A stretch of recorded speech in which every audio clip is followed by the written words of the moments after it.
Welcome to the Battle Buddy Podcast with Keith McKeever. All right, welcome back to another episode of the Battle Buddy Podcast. I have Jessica Rose Johnson here with me, and I guess I'll just start by saying, because the topic today is suicide, I'm sure we'll hit on PTSD and some other things like that. I guess I'll just give a little bit of a trigger warning. That's the topic today, so listen at your own discretion. But Jessica, welcome to the podcast. It's great to have you here. Thanks for having me. I'm super excited to have this conversation because obviously I'm really passionate about it. That you are, and it's one of the main reasons why I started this podcast was to talk about this. We know it's the big bullseye on all of our backs. Like it's the biggest thing that's affecting our entire community. So it's a good thing to talk about. And I think I've hopefully got some good questions teed up here to add some value to the audience. But before we do, tell your story. I do want to know. I know both of your parents were Air Force, and you're a Marine.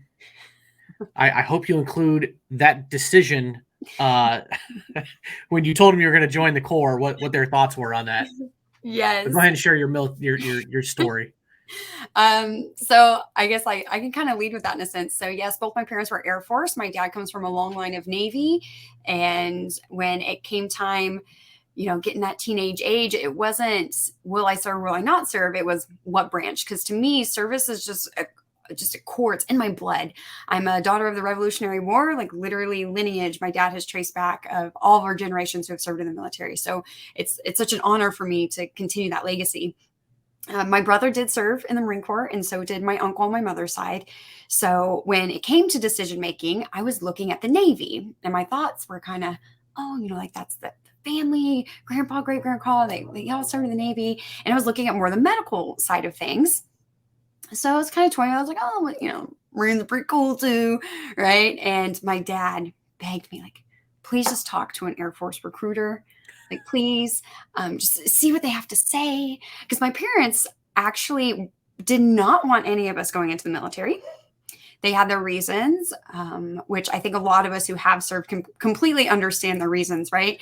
I think we can think about what top 4 or 5 reasons might be. Exactly. But 2 of the 3 of us went to not only the military, but the Marine Corps. So I sat down with this Air Force recruiter, and he asked me, what other branches are you looking at? I said, Navy and Marines. He said, Marine Corps. I'm like, "Sad, bro, tell him." Why the Marine Corps? I was like, like typical high school response. I was like, they're really badass. He said, well, we do really badass things. We just don't make cool movies about it. I'm totally joining the Marine Corps because I want that reputation.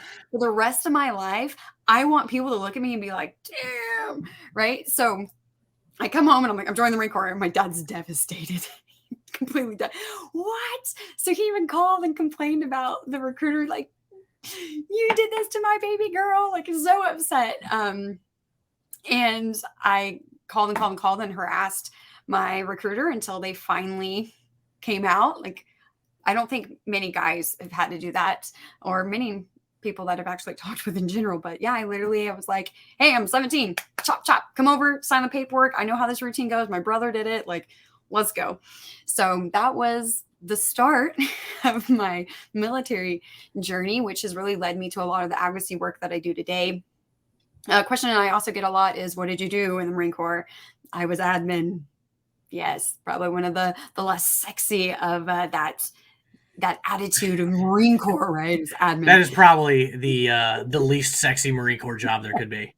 Yes, I mean, like, I don't know. Hey, we all got to do our part, right? There's that, and we all agree with that. But you could have been finance. I think finance is the lowest that you could probably go. Yeah. Nobody likes the finance people. I mean, that was part of my job. So yeah. Sorry. Oh, geez. So yeah, I actually I worked in deployments, and over a year I handled everyone before they deployed, while they were deployed, when they came back. Really did a whole lot of stuff there. It was really cool. And then they moved everyone around, and I went to separation. So for over a year, I was that person who typed people's 214s and helped out process you, which sometimes I was people's favorite person to see in that job. Of course. And I may or may not have gotten some, bribes, right? For head of the line privileges, but I enjoyed being able to help people in a very confusing and frustrating process. And it really helped me and continues to help me in the work that I do now. So during that time, I had an injury that occurred while in boot camp, like a total freak thing. And it was kind of an ongoing thing. It never really got resolved. Well, it had gotten to the point where I needed surgery and I was fighting to stay in the Marine Corps. So some people were like, oh, you need to run this PFT. And I'm like, I have surgery in 2 weeks. Like, what? So I didn't make a lot of friends. I did have to request masks, go to my CO and be like, I'm getting harassed to do all this stuff. Like, it's been 2.5 years since I had an injury, and it's taken this long to see a doctor, to get a diagnosis, to get scheduled for surgery. Like, lay off. And while on convalescent leave, I got the call that I had requested for, but was told denied. And they said, hey, we are moving you to the ID card center. And I thought, I'll go anywhere. I want to go back to my original unit, but that's fine. I'll go to the ID card center to get away from the environment I was in. So came back off of convalescent leave. It wasn't long. I was in the ID card center. So I worked in the ID card center for about another year. Again, really eye-opening, seeing all the different things. At that point now, I'm not just working with Marines. I'm working with every branch of service, but I'm also working with the families. So seeing a lot of that, I typically forget my experience and the value of my experience as a child to 2 active duty parents. My dad was deployed pretty much my entire life. He lived in Saudi and my mom was active duty, and we had a wonderful babysitter who I still stay in contact with. That was our life. So when I joined the Marine Corps, I did get out medically after about 4.5 years. And when I got out, I had this perfect plan. You see, I was going to stay in California because beautiful weather. Of course. Why not? Yeah. Yeah. Oh, like all the beaches you could want, amazing food. Like, I live in Oklahoma right now. With the cost? Was it the cost? Well, so I had this beautiful plan A. This is where I was going to live. This is where I was going to work. I had got my associate's degree, so I was going to start my bachelor's program there. And you know what? Because my mom raised me to be a planner and always have a backup plan, I had plan B, C, and D all lined out. And good old God was like, I don't care how many plans you have, you're not staying in California. So literally every part of all my plans were falling apart at a rapid pace. Now, being on med hold, you don't really know when you're leaving. And it literally, I logged on one day and said, oh, I was supposed to leave last Friday because good old Marines can't do math and they miscalculated my leave date. So I thought, okay, well, I'm selling back all my leave. I'm not getting to take home like all my pizza. There was like a lot of like logistical stuff. I got to do all this out processing now. Like ASAP. Like you got 5 minutes to get it done. Yeah. I thought I was going to have like a good month or 2 buffer. No. That's kind of how it was when I got out. It was just like, oh, you got like 3 days. You got 3 business days. Yeah. No big deal. You can do it. So I know that's not typical though. Working in separations, I will say there's been some people who come in and say, today's my last day in the Marine Corps. And I'm like, is this your first time coming to see us? Oh my gosh. Or the woman who didn't realize she signed a 5-year contract.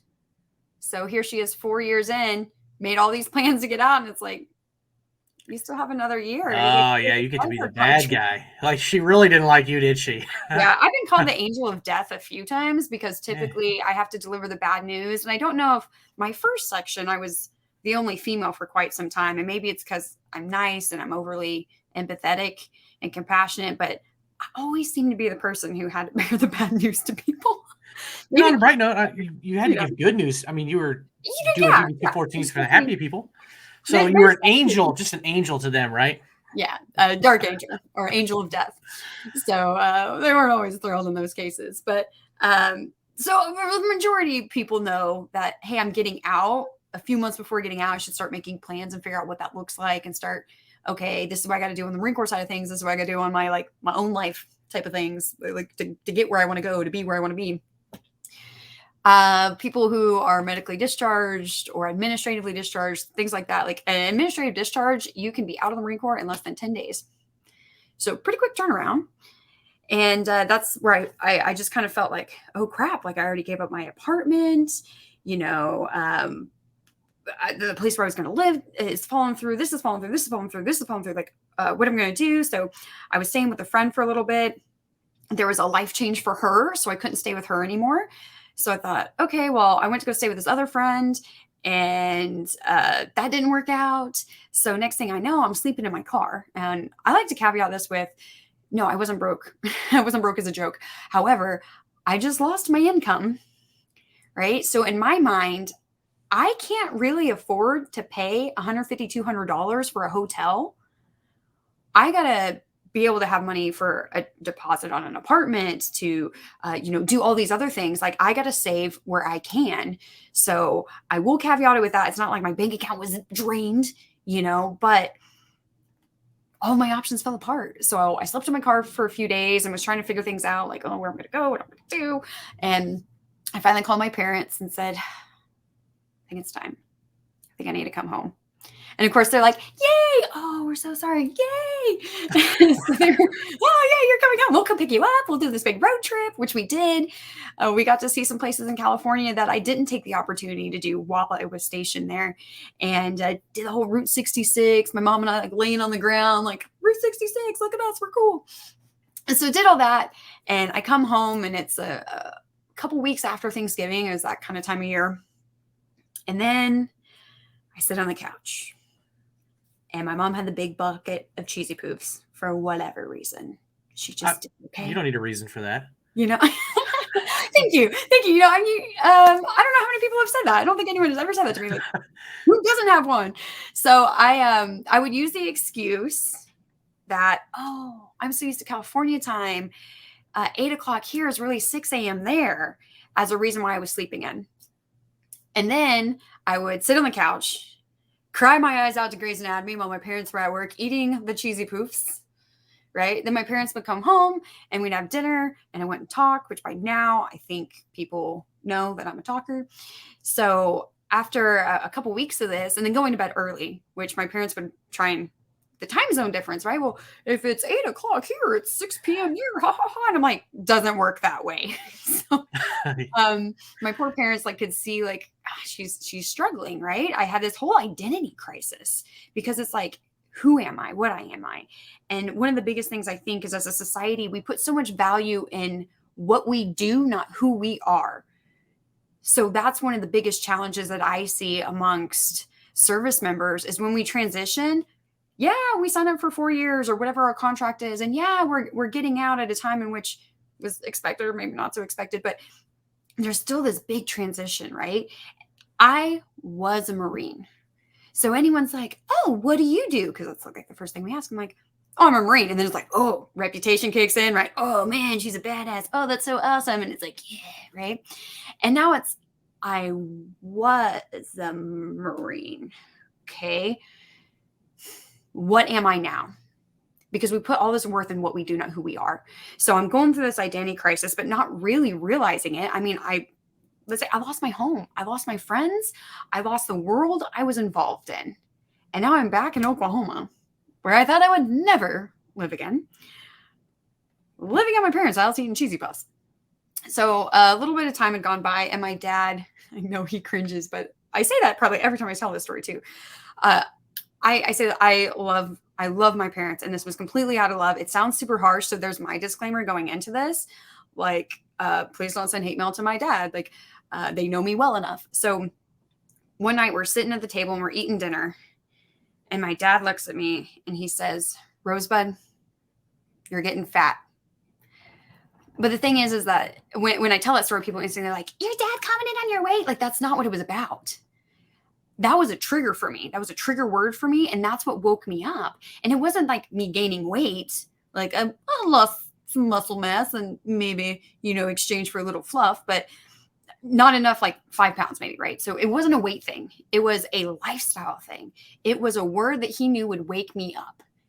Because he knew you were sitting on the couch eating cheesy poofs. And it's like, yes. He recognized that there was no direction. There was no vision for the future. Yeah, I get it. It had nothing to do about the weight. It had to do about my life. So when he said that and he said, Rosebud, you're getting fat, I thought, oh my God, you're right. I'm not doing anything with my life. I'm sitting on a couch. I'm watching Grey's Anatomy and crying. And those are my friends now. Like literally Grey's Anatomy. Those are my friends. Like those are my best friends. I knew all about their life. I just assumed that I was one of them. So it was my big wake up call. And I said, okay, I'm going to get up and I'm going to go to this university and I'm going to get enrolled and do all that. So my dad took the day off to go with me. Thank God.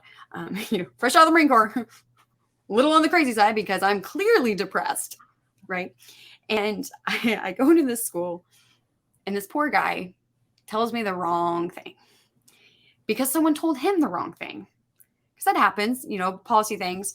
For those of my military peeps, they said I had to have an official certified copy of my SMARTS transcript, which it's changed names now, but like your military transcript in order to enroll. And I thought, I have an associate's degree. Why do you care about what I did in the military? And it's December. So I'm at that like weird enrollment where it's like non-traditional. So I go to the VA office and I'm like, you were going to help me because this sign says VA office. And this is what this guy's telling me. And I know he's wrong. And the woman slides me a piece of paper and said, you can go online. You can order your SMARTS transcript here. Wrong answer. So my dad was like, it's time to go. And we left. And I was like, before you make a scene, right? Yes. My dad was like, we gotta go. We gotta go. It takes a little while to get get some of those things out of your system. Yeah. Of not tolerating things in the civilian world. You can't just tell someone to do their mother job. Yeah. Can't go straight to the knife hand. You just can't do that. Like, civilians won't understand. They'll call the police. Yeah. So I called and finally got a hold of not just anyone, but it was the director of admissions who answered my phone call, who happened to be a spouse of someone who was serving in the military. And she said, I got you. Don't worry about it. We will take care of this for you. I'm like, that's right. So that's what really kind of started my advocacy side of my life was this is not okay. So I ended up going back to that VA office and I made friends with one of the guys that worked there. And eventually there was a job opening and I was like, yes, I want to work here because this office should not just process GI Bill claims. This office should be a place where any veteran transition can come and get help. They should be the ones advocating for the school to be like, that's BS. Let's fix this process. And that's just kind of what I kept doing. So anytime anything came up, I fought and fought and fought. And honestly, it's like just this really cool thing because I get to go back to that university and look at when I started, there was 2 of us working there as veterans. And then we had the lovely Miss Linda who was overseeing the office. And our desk was in the waiting room of advisement. To now, it has grown and grown and grown. They have their own building. Nice. They have all these different services for veterans now. And it just really makes my heart happy to look back and be able to see, like, I was a part of that because I spoke up, because I said, this is not okay. And it's not for everybody, but that's what kind of just keeps pushing me where I am. So my story is like long. So long story short is not a thing in my vocabulary. But after I graduated, I have a master's in crime intelligence analysis and religion and culture. I like to joke. I love research and I love people. So, there's that. And I started working for a organization that helped veterans who were homeless. And I worked there for a while and really just kind of eye-opening, like seeing things and understanding things. And even now I listen to conversations where people who have zero experience with someone who has been homeless, zero experience working in the homeless field, or clearly haven't had any conversations with anyone who has been homeless or worked in the field of homelessness, determining what's best for the homeless and how we need to solve this homeless problem. And I just sit back and I listen to people and I'm like, you don't even know. You don't even know. You haven't even taken like the time to really find out what's going on and what will really help impact. Unfortunately, I didn't stay there long because there were some safety concerns, and I left for my own safety and for the sanity of my husband, so he wouldn't have to murder anybody.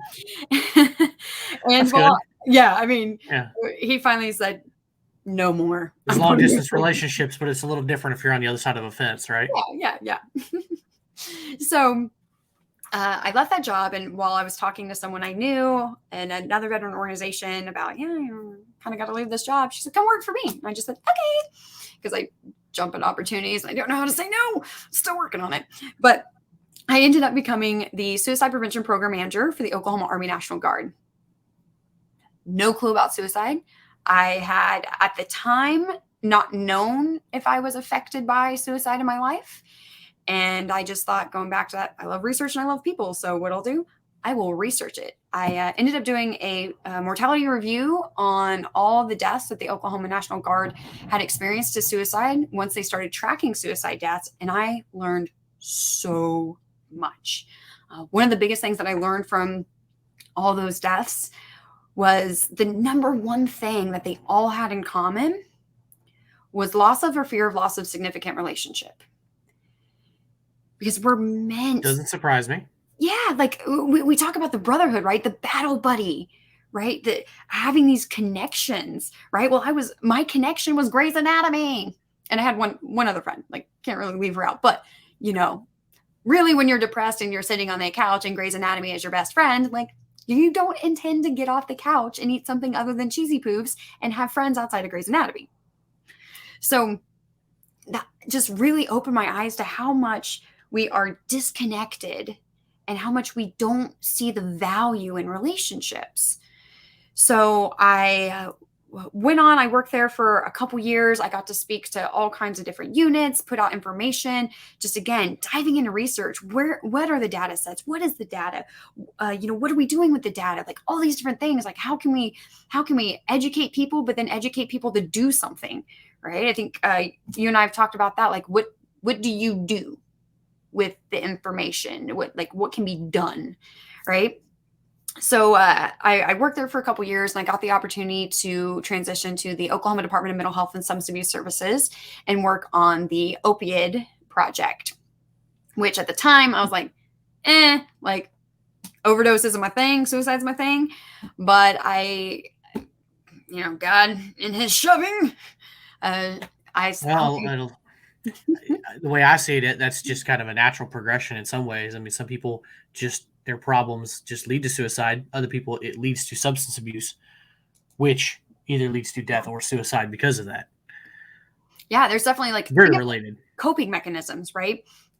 Is that we as a society put value in what coping mechanisms we think are good ones and what coping mechanisms we think are bad ones. So, for example, addiction, right? Oh, they're addicted to drugs. Oh, they're an alcoholic. Oh, they spend 6 hours in the gym every day. Oh, they, and now my mind's blanking. Normally I have 3 examples, but yeah, I see where you're going with that. We all have our own addictions. It's just, what does society feel is a good addiction? And I'm not necessarily saying 6 hours in the gym is bad. Like when I was training for Invictus, I trained for 4 to 6 hours a day. But there's also this balance we have to find in life, right? Well, I mean, alcohol is not bad in moderation. Cannabis is legal in many states. I know that there's I've had a couple guests talk about things like psilocybin mushrooms and ayahuasca treatments. And are those drugs? Yes. Mm-hmm. Could they be helpful? Yes. Is it something you should do every day? Probably not. Yeah, I mean, that's a great point where we go back to food, right? Everything is good in moderation. And then the worst addiction of them all is sugar, but sugar's in everything. So that's definitely good points, right? Is that we take everything we do and we put value in them, and they're good in moderation, but sometimes, depending on our life, it could be genetics, it could be DNA, it could be environmental, right? You drink more, or you end up staying in the gym longer just to stay away from your house, to stay away from your environment. But it's just another coping mechanism. So it's finding other coping mechanisms that work best for you that isn't going to increase additional needs, right? And that's something we see a lot when it comes to drug addiction, is the stigma of it, right? You could a long time ago, they were saying like, oh, the person most likely to be addicted to opiates is the soccer mom with the PT Cruiser, blah, blah, blah, blah, blah, because she goes in and she gets these pain meds and then she's addicted. Well, think about in the military, you got this new drug that can take your pain away. And you're dealing with those of us who are open to pain on a regular basis, in a lot of pain on a regular basis. Oh, there's this new, I called it Navy candy, right? Ibuprofen. Yep, of course. Take Navy candy and drink some water and you'll be fine. So we get this new Navy candy that's going to help alleviate your pain. And then you're like, oh, it does.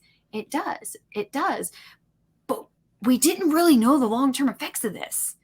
And we keep giving and giving and giving and giving. And then there's other side effects of that, right? When you're taking an opiate, your gut health, that can be affected. So if we're not watching our moderation of different things, then we kind of risk getting deeper and deeper and deeper. Your tolerance builds up, right? So with opiates, maybe you start out taking 2 a day, but all of a sudden your body is now tolerant of that and your pain starts creeping in. I'll take 4 a day. I'll take 5 a day, 6 a day. And now I'm out and I've been taking 6 a day. It takes, a few days to get my prescription refilled. Well, guess what? Your tolerance drops back off. So you go to take that 6 a day that you were used to taking before, and you risk an overdose. So, or you just, you just keep going and going and going, and all of a sudden the prescriptions isn't enough, and you got to go find something on the street.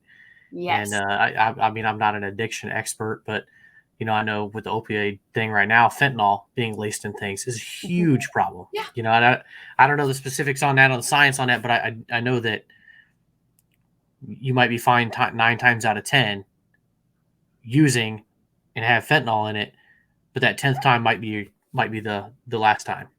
I mean, it is deadly. It will kill you. Yeah. It's rolling the dice every single time you use.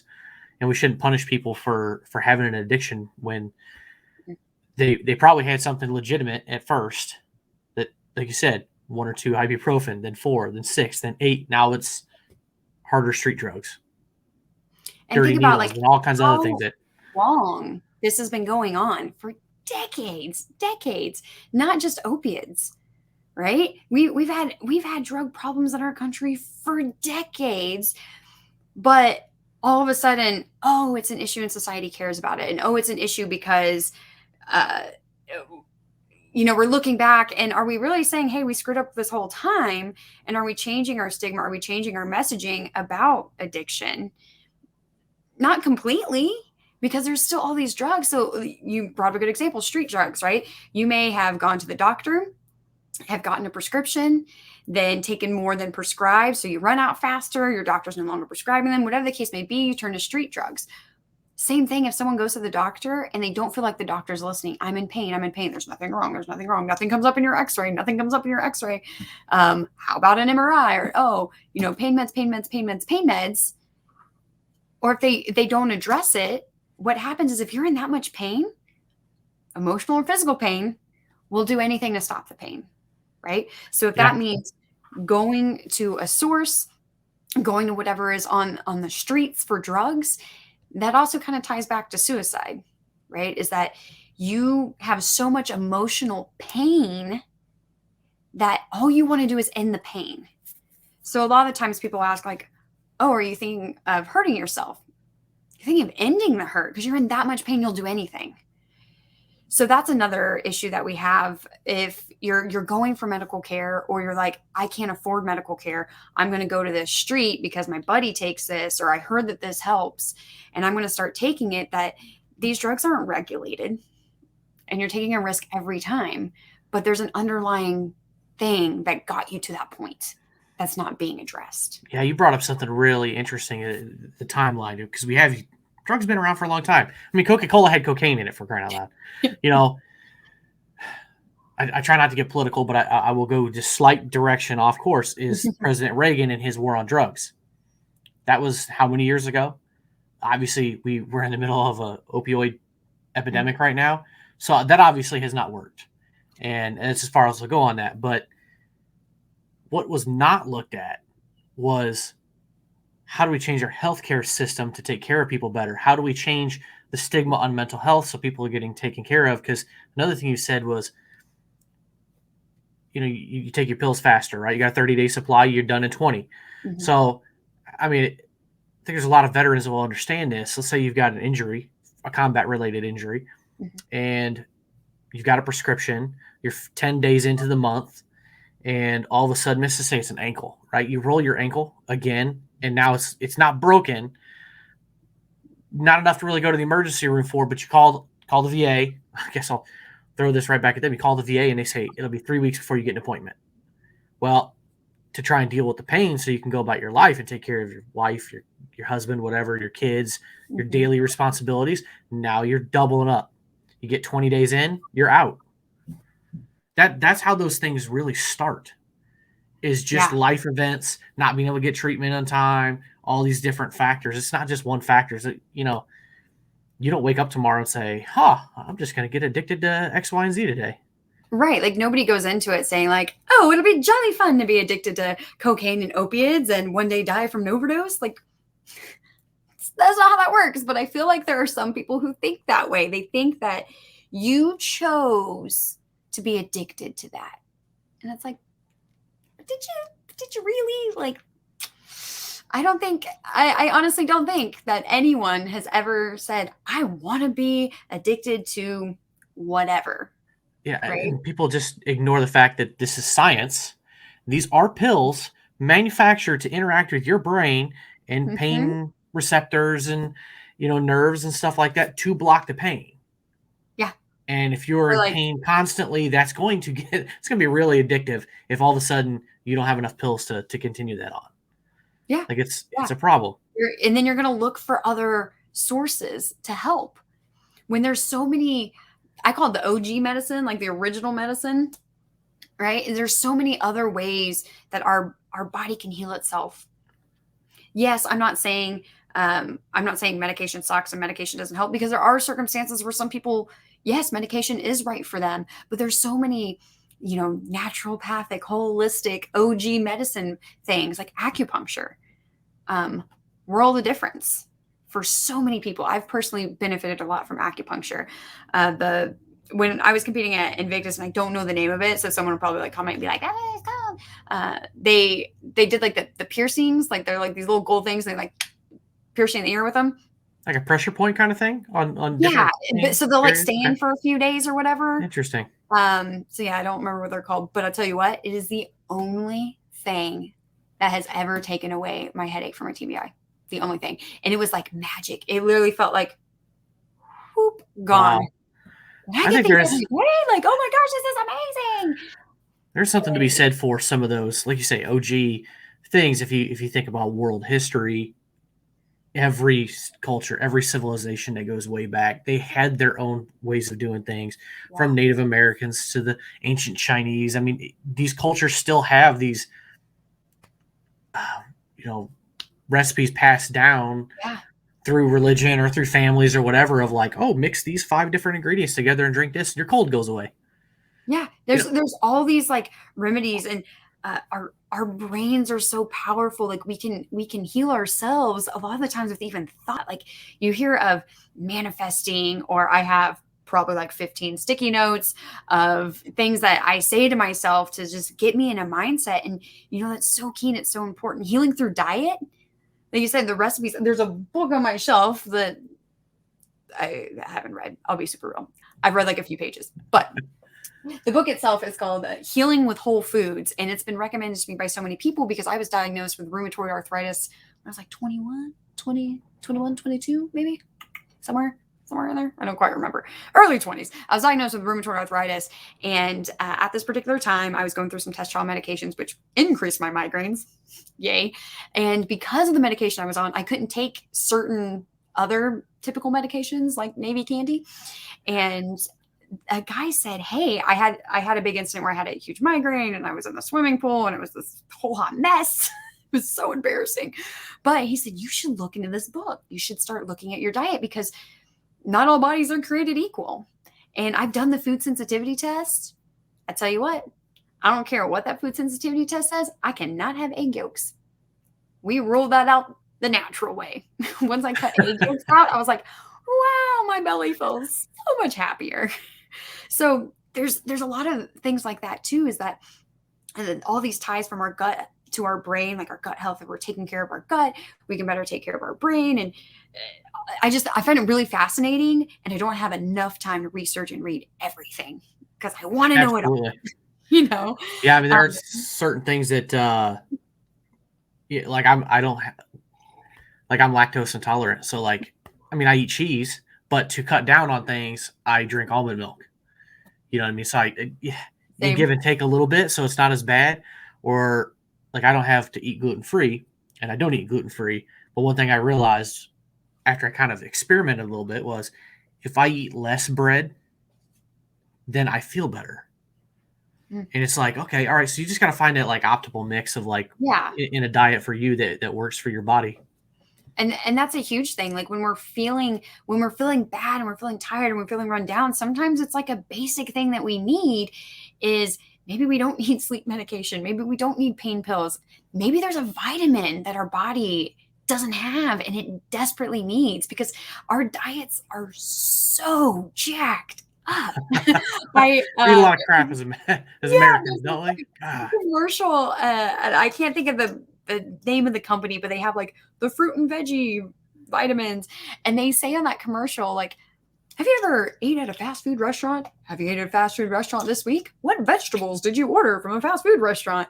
And you're like, right? But like our diets and what we have access to, like the whole, like, that gets into like a whole nother thing about all these other factors that really build up and affect our mental health and well-being that then can lead to suicide. Absolutely. Right? Like so many things. There's definitely so many things. So on the suicide, what are some of, and this may be a really good, not only for the veterans that are being good battle buddies and reaching out to their friends. I think we all need to do a better job of that one, myself included sometimes. But what are some of those warning signs that you can look for in a battle buddy, or that a spouse or a kid can look for in their parents? You know, what are maybe the top 4 or 5 common warning signs that somebody should be like, hey, red flags going off here?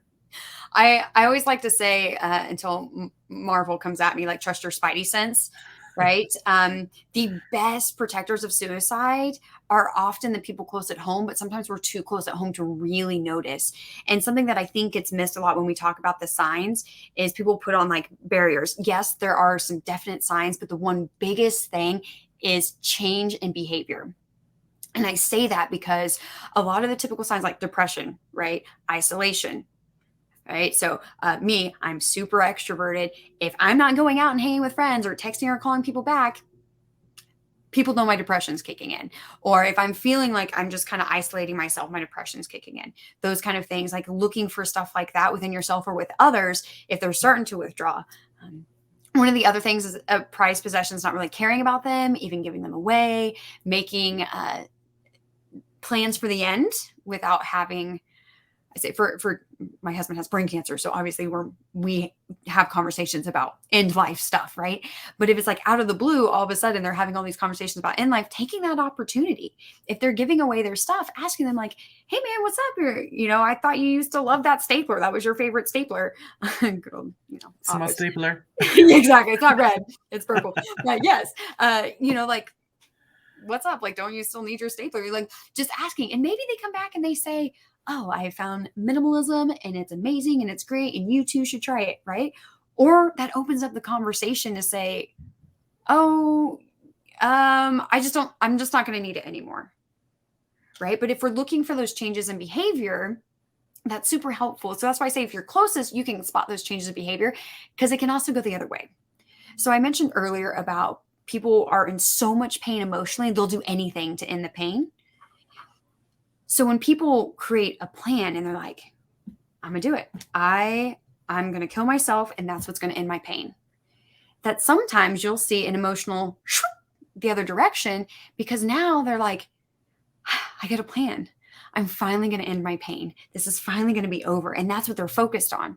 So don't get blinders on, like it's only these things here. Like really trust your instinct if somebody's acting outside their norm.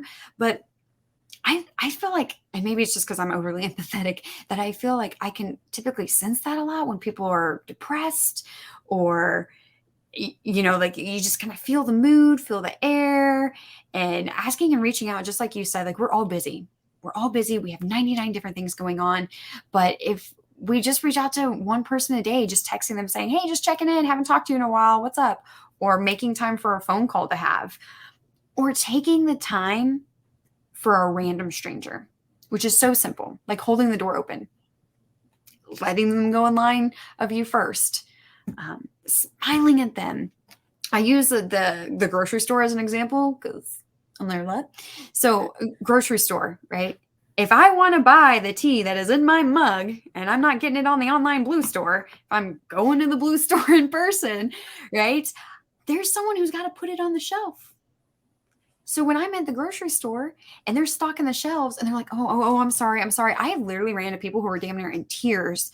Oh, I'm sorry. I take an extra minute to stop and say, thank you for being here, because if you weren't putting stuff on the shelves, I couldn't be buying it today. So I appreciate you. And people will light up like, oh, they don't get that, because guess what? We're so fast paced and we're so in a hurry that if we're not checking in on our friends and family, we're not checking in on the random grocery store clerk who might not have friends and family, or who might be in a situation where their friends and family aren't checking in on them. So taking that extra time, even seeing and recognizing that, right? And that stressed out stalker who clearly, like, people get frustrated, like, you're in my way. I want to slap people when they say that. I've been at the nail salon a couple of times wanting to slap a person. And the only reason I do not say something and slap her is because of respect for the nail salon. That is their business and I don't want to screw up a client of theirs. But yeah, people, like, that's something that we could do and look for people in those situations and show them a little bit more love and grace in this world, because we talked earlier, the news is just so negative and there's just so much horrible stuff going on in our world, in our country, in our own state, that we are the change in this world. Every day, we are that change. And if we are looking and waiting for someone else to change, or if we're looking and waiting for someone else to advocate for issues in our own lives, things aren't going to get fixed. So when we're looking for those signs and symptoms, because I kind of went on a rant, and your big question were like, what are some of the signs? No, that was good. It's definitely that behavioral change. But a lot of it is like the isolation, the withdrawal. But again, change in behavior, right? That's what you're really looking for. When someone starts changing their behavior, they're shifting their attitude. You can feel the energy, right? You ever have that, like, oh man, that couple, they're clearly fighting, because you can feel the tension. You can almost see it, right? Absolutely. A lot of times we're into that every day. We're just living in such a fast-paced world. We don't take the time to see it or do something about it. Yeah. You said spidey senses, the little hairs that stand up on the back of your head, maybe that, something's wrong. Because you might have some people that are just, I know some people in my life who it's the way the wind is blowing that day, right? They're either in a good mood or they're in a bad mood, right? They're hard to get a read on like that. But if you have somebody that's really super upbeat and happy and positive all the time, and all of a sudden they're not, and the next time you see them, they're not, well, it might be something to keep an eye on, because you're not going to, the person at the grocery store, you're not going to know if they're suicidal. You're just bumping into them one time, but that happy little comment might preserve their life by a day.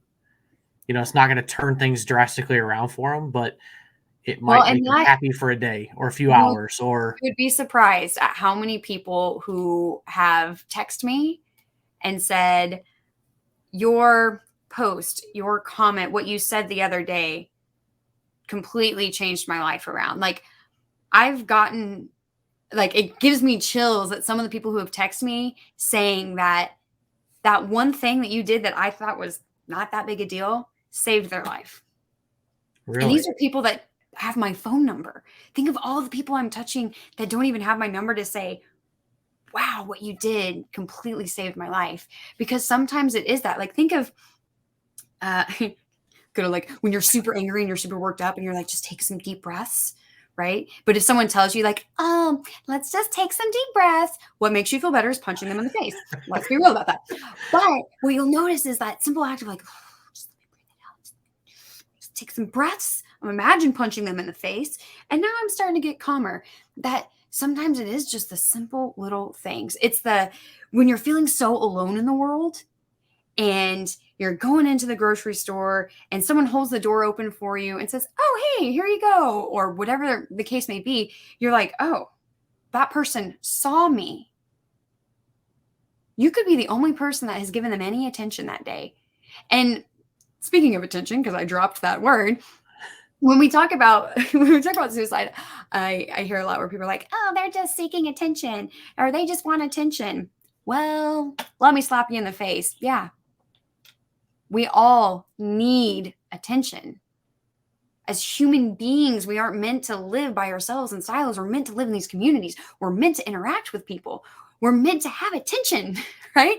So it's not a bad thing. Now, yes, there are those people who use it as a manipulative tool.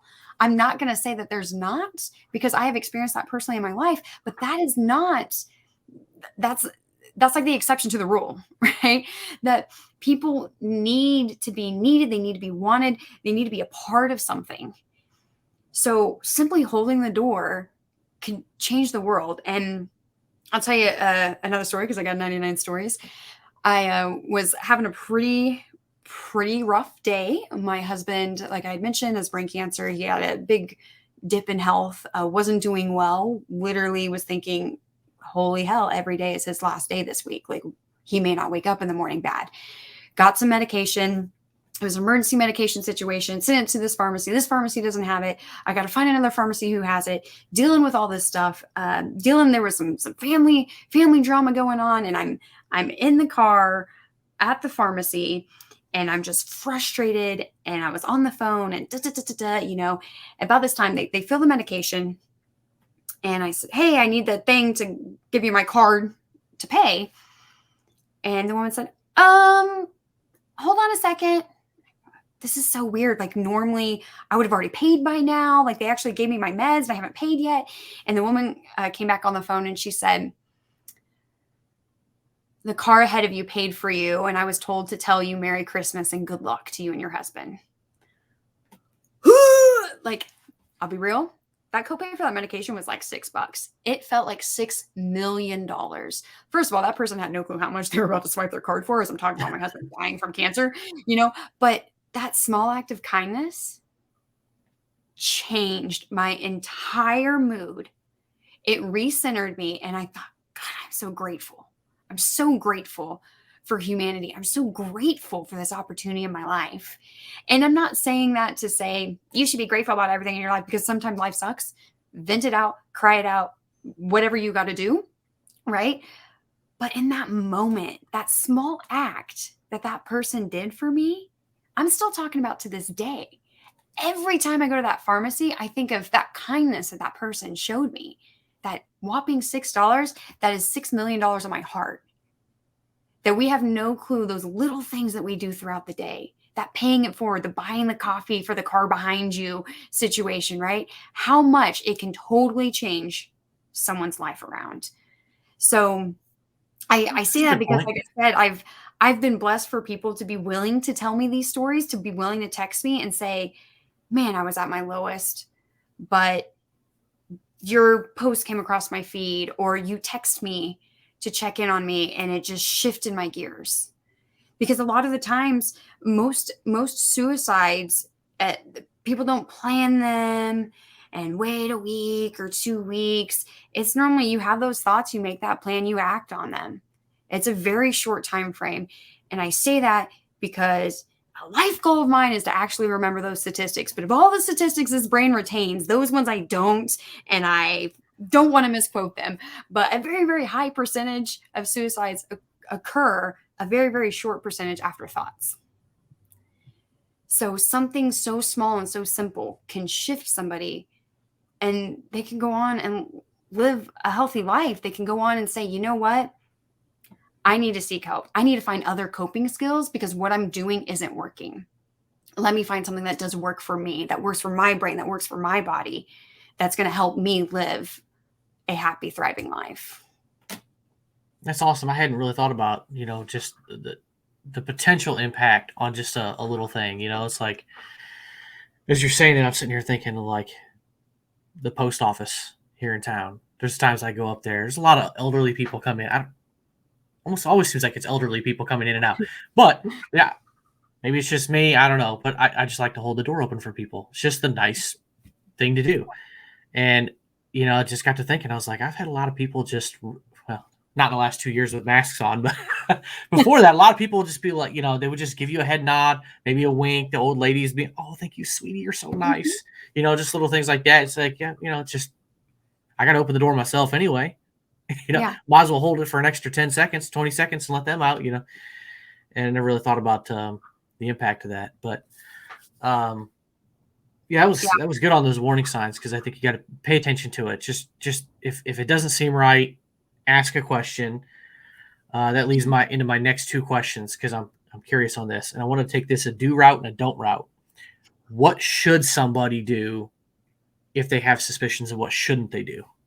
The number one thing is ask directly. Don't beat around the bush. Don't be afraid to ask. Well, you're going to be afraid to ask. Let's be real. It's scary because it's life or death on the line. If that person says yes, you're like, oh shit.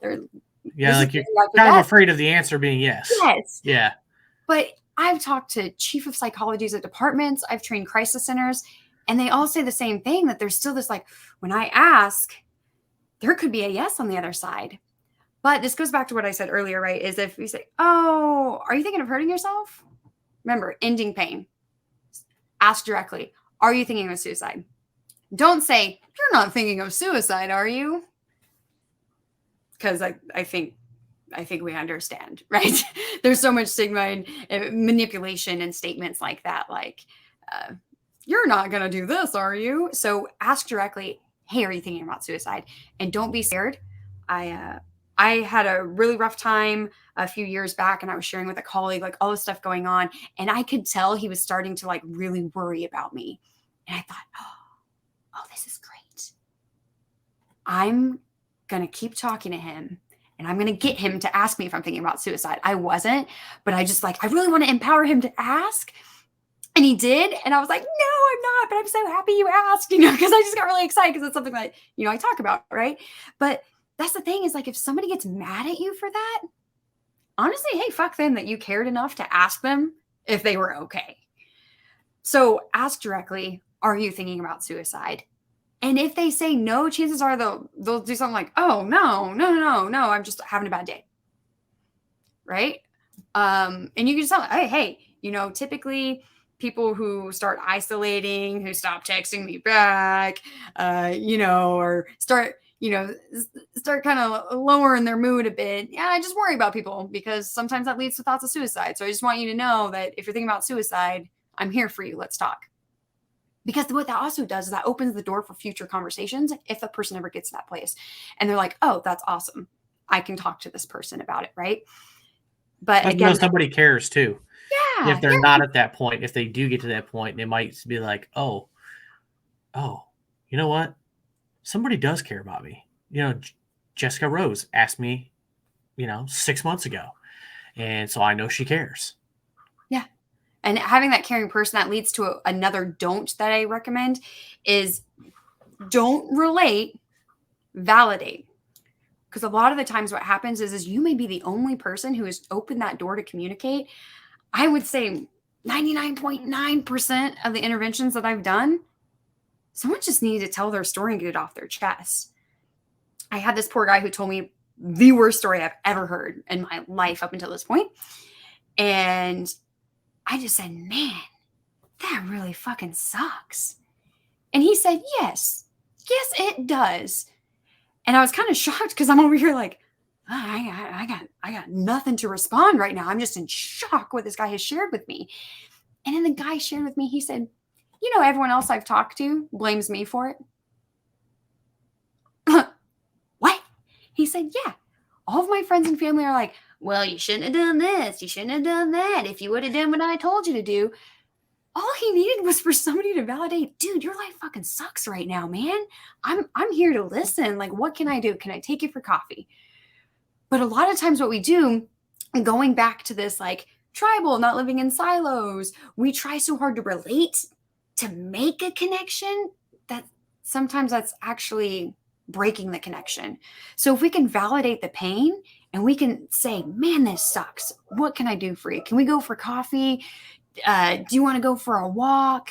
Something like that, rather than what we typically do is say, oh man, I've totally been there before, or I have a very similar situation, or my cousin has a very similar situation. And then we take the attention that the person's soul needs, we take that attention off of them and we put it onto us, thinking that we are creating a relationship by relating to them, but we're actually breaking the relationship and we're losing that validation that that person needs, especially if that person is in such a crisis in their head that they're in so much emotional pain that they'd rather be dead than alive. Validate, don't relate.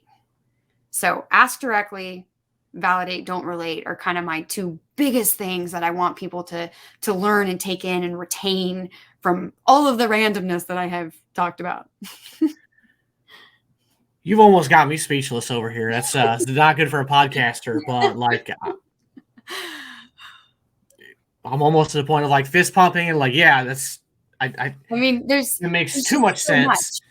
It's I've just never really heard it kind of in that way, but it totally makes sense. And we've all been in conversations with people, it almost like a one-upper kind of thing.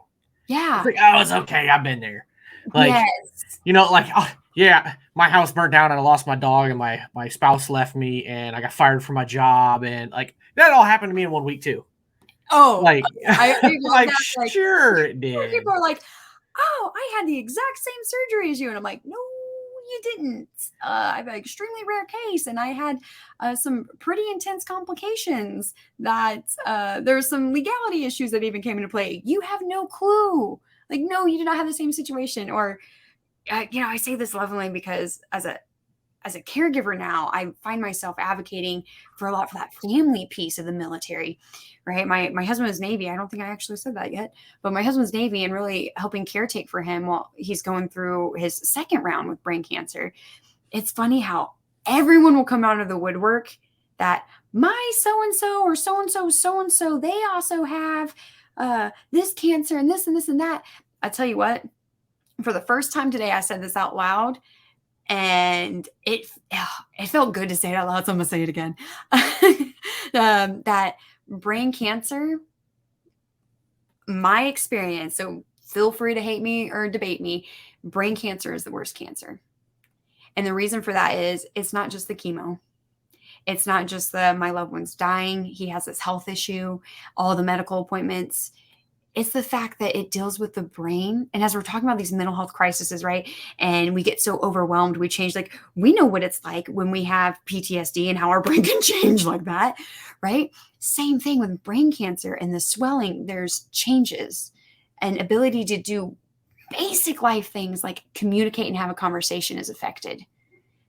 That's when it gets really shitty. So as everyone is coming, like, let me tell you about so-and-so who had liver cancer, breast cancer, prostate, and the cousin and all these different things. I'm like, this is my husband who has brain cancer, who has difficulty communicating some days as to what he wants to eat, or difficulty communicating some days on basic life things that he needs. And that's what really sucks. So when we think about these like one-up stories, that's another example I have is everybody wants to help.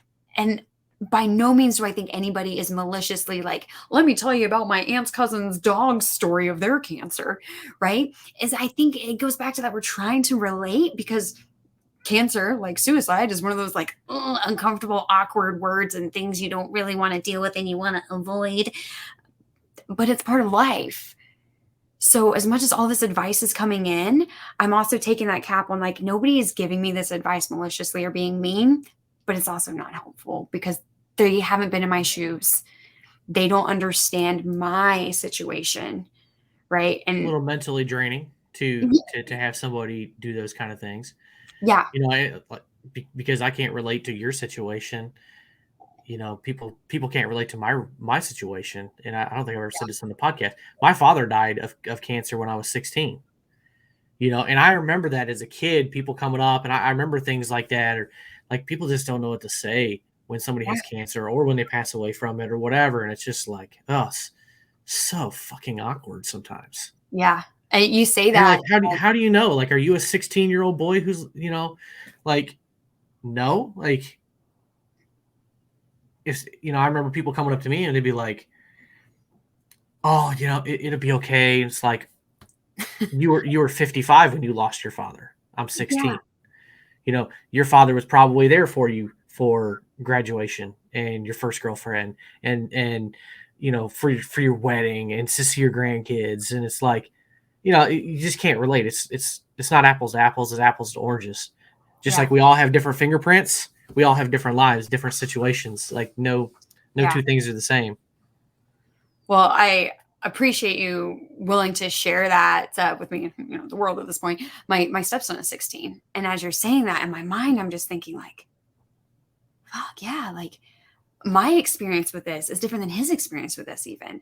And he needs different supports than what I need. So that just like, I was like, oh man, like somebody else, like losing a parent so young.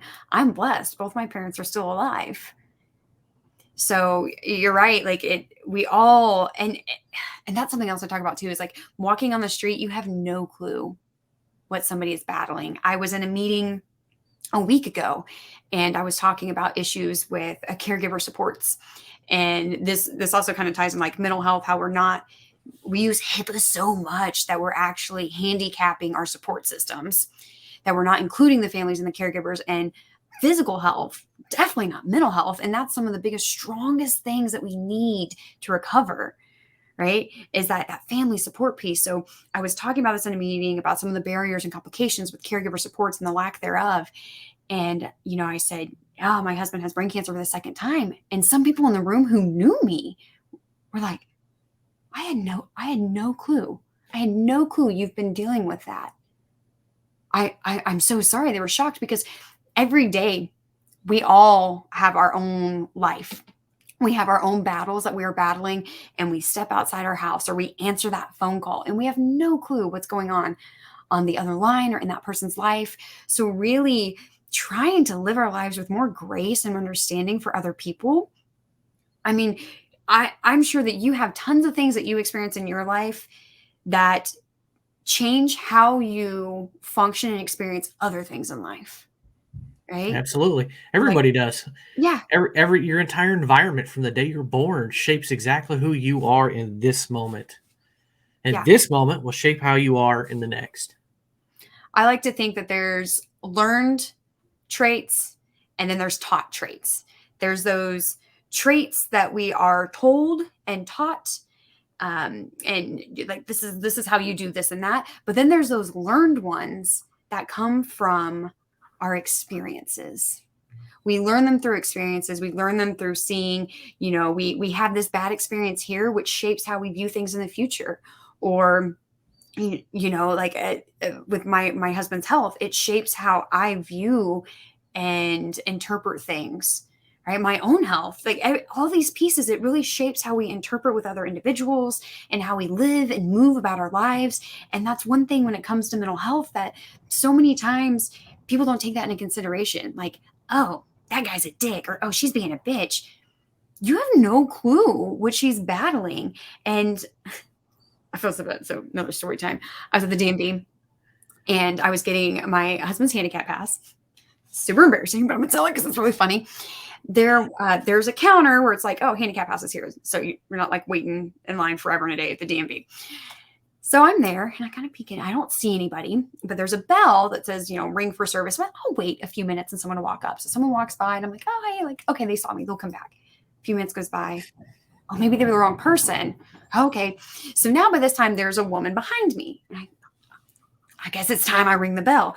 And I go to ring the bell and the bell doesn't ring. And I'm like, oh, well, they put a binder clip on the bell. And I thought, oh my God, they're short staffed. The person in the back has no clue I'm here. And this bell has a clip on it. They don't know that. They're waiting to hear the bell to come up here. So I pick up the bell and I go to take the binder clip off. Total hot mess. Binder clip shoots under the little plastic counter. I'm juggling the bell. It's like ding, ding, ding, ding, ding, ding, ding. Go to set the bell down. And out of nowhere, this woman who me or the girl behind me couldn't see pops out and is like, 1 minute. And she's on the phone. I was like, oh my God, I'm so sorry. I didn't see you. Like, I'm thinking the poor person in the back has no clue I'm standing here waiting because the bell. So embarrassed. The woman gets off the phone. She is super grumpy, clearly stressed out. She's got her own life, as we're talking about, right? So I'm like, I'm so sorry. I'm so sorry. And then she's not having my apologies. So I'm like, okay, this is what I'm here for. So I sit down, and the other girl sits next to me, and she says, man, she was mad. I said, look, I don't know what's going on in her life. I mean, my husband's dying. Who knows what's going on in her life? And I kind of laughed it off. And she said, oh my God, are you serious? And I said, well, yeah, my husband's got brain cancer. And she says, what? And you're just laughing this off and like totally okay that woman was grumpy to you? And I'm like, again, I have no clue what's going on in her life. Her husband could have died last week. I don't know that. Could have been a terrible phone call she just received. Exactly. Like we really have no clue. And if we take our energy and effort, and I'm not saying I'm perfect, because trust me, there are times I'm in my car and I'm that person that's like, right? But there's other times where, someone cuts me off and I'm just thinking, GPS told them last minute to turn. We've all been there, right? Or they were on autopilot. Anybody but like, I can't be the only person who just gone on autopilot and been like, oh shoot, I totally meant to go the other direction, or I exited. There's all these different factors. That's me right there. I totally do that. I am right. There's at least two of us in this world. Thank you. Sometimes I will pass the off ramp and be like, well, shit. I was supposed to turn there. But I'm just cruising, just paying attention to the road, listen to music.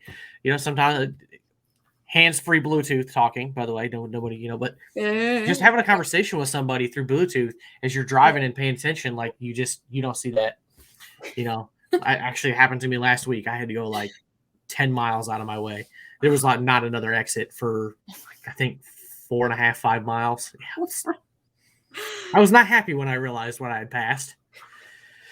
But it is what it is. That makes me think of, so my father-in-law is diabetic, and he had a blood sugar crash, and he was driving, and a police officer had stopped him and pulled him over and called my husband and was like, hey, I have your dad. And he was like 2 hours away from our house. And we're like, what the heck? It's like this big deal. But the police officer recognized, like, he's not drunk. There's something going on. We think it's a medical thing. And my husband's like, oh, he's diabetic. Like, you have some orange juice or some crackers. He should have some in his truck, or whatever the case ended up being. But that just makes me think too, is that there's so many different factors going on in the world that if we take that minute, just be compassionate, to care, to maybe come off the autopilot, right? As we're going, like, we have a mission. We're going slow down and smell the roses for a minute, right? Yeah. Just and like appreciate people. Notice life. Yeah. Yeah. Like 100%. If we could just thank you for being you. I appreciate you for what you do and who you are. I think it just daily, like taking that 1 minute, like, what one thing can I do to make this world a better place? Because I just go back to that. We are the change every day. We are the change in our own world and in the bigger world at large. Yeah, I just got to go out of your way. And like, I've noticed the last couple of years with masks on, not that anybody can see my face, but you're out and about, just smile, because, people can see it in your eyes. Yeah. Like, just smile, be nice. Thank you. Where was I at the other day? I can't remember where it was, but the employee there was just, you could just tell something was wrong. It was Hy-Vee. I was picking up some food, and I was at the Chinese food counter, and he's just like kind of fumbling through things, not really making any eye contact, and I was like, I got to make sure that I smile and say thank you to this guy. Mm. You know what I mean? And so I would just show that extra little bit of gratitude, and I was like, thank you. I appreciate that. My wife can't get crab ragoon without the sweet and sour sauce, right? And he gets the cups, and then like the cup is one size, but all the lids were a different size, and I could tell he was frustrated. And I'm like, So I just tried. I can't even remember what I said, but I made some sort of joke about it. And I'm like, well, they can't even equip you with the right stuff, can they? And it got a little bit of a chuckle out of them, and like I just saw just a little bit of a crack there, and it was like, oh, maybe I'll make the guy's day a little bit better. I don't know the guy, probably never see him ever again in my life. But if it makes his day a little bit, I thought it was kind of funny. I was like, I oh, mean, wait, that somebody screwed up there. crack, that that little bit of life, you know. I mean, suicide is the everyday life stressors. Working in a place where people don't appreciate you, fast-paced fast food, not having the right lid to the right cup, and that, right? All these life stressors build in and create this emotional pain and pressure in our head that sometimes it takes one person to crack a light in that dark space for us to be able to see again. I think it's a little easier too when you've worked some sort of jobs, right? Where like nobody appreciates you. Because I mean, in the Air Force, I was security forces, so I worked a lot of gates, worked a lot of flight lines. Everybody just kind of, it's Like, yeah, I gotta roll my window down in the cold weather or the rain and show this guy oh, my ID. oh yeah, heaven You know what I forbid, mean? like I get a little wet getting you my ID who's standing out in the rain. I always hated it too, and they'd be like, "Stay dry." Ah. Yeah, I'm saying all kinds of cuss words under my breath right now to the general. Yeah, or stay warm. Yeah, it's -10 right now. Yeah. Yes. This isn't Chick-fil-A. I don't have a this- heater over my Yeah, head. we even had the heaters, and I'm like, this only heats the top of your head, right? I mean, yeah, that's true too. It's like my head is warm, but we would crack jokes about that all the time. I'm sure it hasn't changed in the career field. It's like nobody appreciates us, because we're just kind of in that fast-paced world where we're doing our job and nobody appreciates it.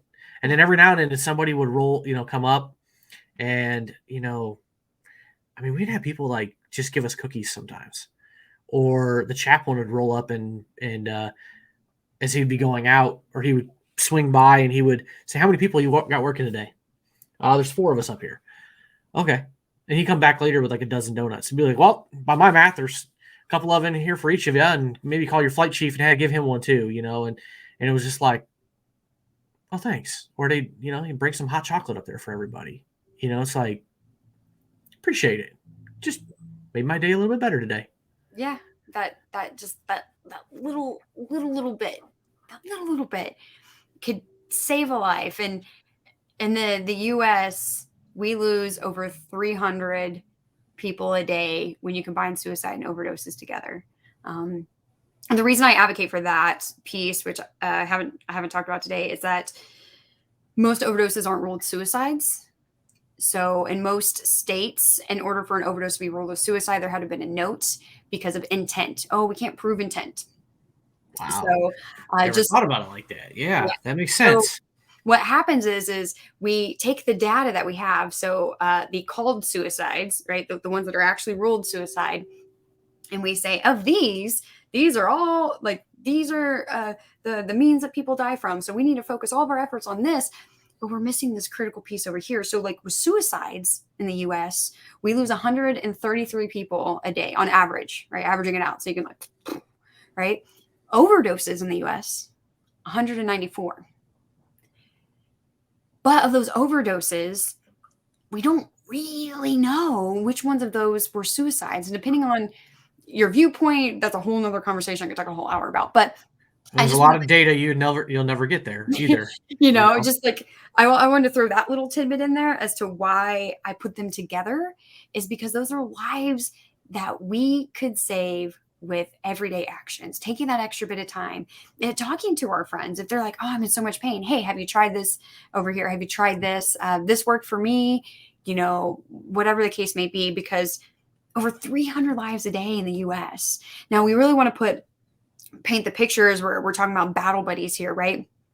If we talk specifically those who are still serving in the military, we lost over 500 in 2020 to suicide. So it's all these lives that we're losing when simple acts can change the world. It can change someone's world.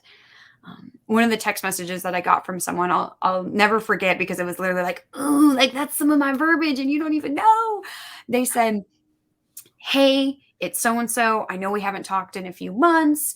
I just wanted to let you know, the resource I gave you helped me. This and that worked out.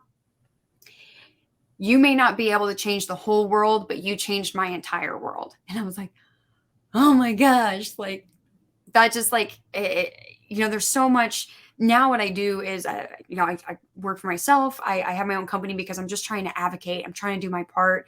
I'm doing suicide prevention education trainings for first responders, law enforcement, fire, EMS, military, veterans and families, caregivers, all that jazz, right? It's like a long way to say it. But doing these trainings to where we can educate people, look more for the signs. What do you do when someone says yes?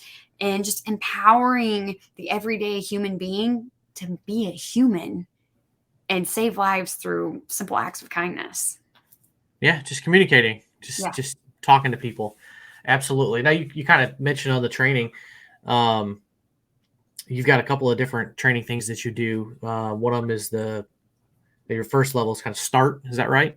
And then you have an assist level. What's the difference between those two levels if somebody was interested in getting the training? So I am accredited through an international evidence-based company. And START is our online program. It's like 60 to 90 minutes. You can do it on your own, online. If you want to have a follow-up call after you complete it to talk about things, we can set that up. And then the next level is Safe Talk. It's about 3 to 4 hours, and it's an in-person. So with START, it's more like, hey, suicide's a problem, in case you didn't know. Here's some things to look for. And so like really short, condensed. But then you have Safe Talk, where we talk a lot more about suicide, asking the question, and then the referring out. So you've asked somebody, they've said yes. How do you get them to someone who can help from there?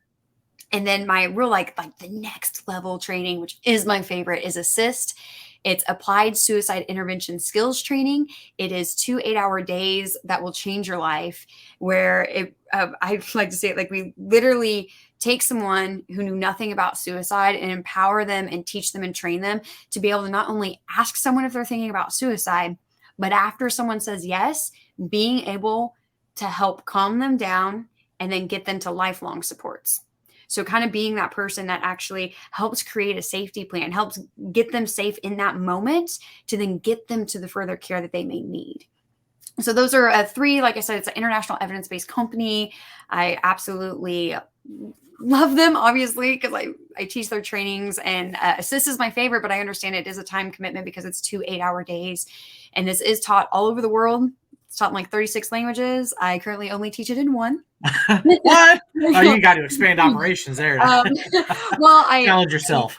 I used to be an interpreter, so I used to know a lot of sign language. And now, you don't use it, you lose it. And I also used to speak a lot of Spanish. You don't use it, you lose it, and Hebrew. So I'm conversational in a lot of languages. Yeah, my Spanish is usually around where's the bathroom and bring me another cerveza. It's about all I remember how to say in Spanish. I won't use my Spanish skills on the podcast because somebody might get offended on probably pronounce something wrong. But one of the first Spanish words I said was wrong.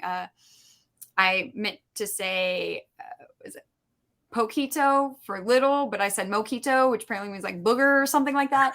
And the group I was with was dying laughing because I had no clue I said it wrong, and they weren't telling me. They just thought it was great. It'll change by where you're speaking the Spanish too, different dialects and cultures and stuff. So 100%. most of mine was used down in Ecuador. I'm sure it's different than most others, but so for people that are interested in those programs, are those on your website? I've got it scrolling at the bottom for those that are. Yeah. So I mostly have Assist on my website. I do the other ones, the online one. So you can reach out to me. There's a contact form on my website. So if you're interested in any of them, if you want to find one that's in your area, if you want to schedule one specifically with me, I do travel teach. So there's a contact form. You can fill all that information out. I can get you more details on it. I also do other things that are more custom to what your needs are, your company, because sometimes the word suicide is scary.